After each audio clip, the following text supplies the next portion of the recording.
TESDA Bicol pinalakas ang Tech Voc Education sa rehiyon sa pamamagitan ng online program. Nasa linya si Megapo Patrol number 25, Lea Lolo. Bicol Network News. Report!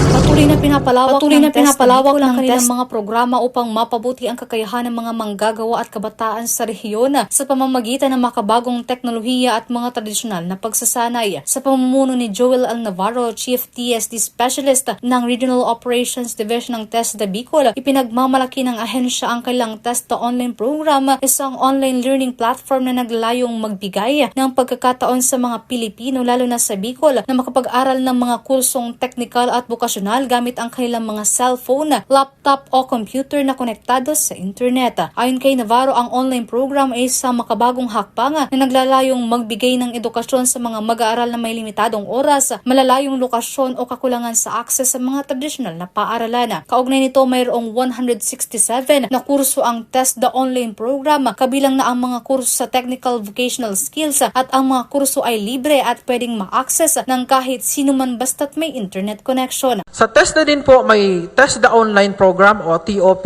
po na pinapatupad. Ito ay isang online platform kung saan maaring makapag-aral ng TechVoc sa pamamagitan lamang ng cellphone o laptop na konektado sa internet. Ang mga kurso dito ay self-paced kung saan nakadepende sa trainee kung ilang oras ang gugugulin niya sa pang-araw-araw niyang online activities or online training.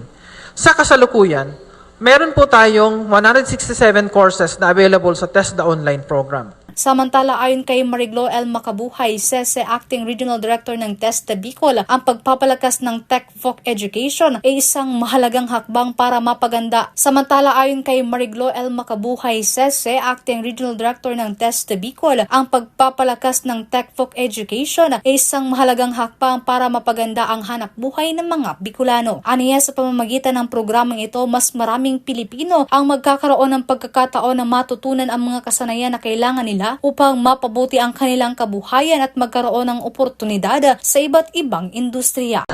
Sa nakaraang 2 taon, sa ilalim ng pamumuno ni President Bongbong Marcos, mas pinaigting ng TESDA ang layuning malinang ang kakayahan ng mga manggagawang Pilipino para mabigyan ang ating mga kababayan ng mga oportunidad na mapaganda ang kanilang hanap buhay. Diyos, hayaan niyo kami tinahan ang mga tagumpay ng TESDA 5 sa pagpapatupad ng mga programa natin sa scholarship, training, assessment, certification, at mga partnerships na ating nabuo para sa mas epektibong paghahatid ng technical, vocational, education, and training sa ating mga kababayan.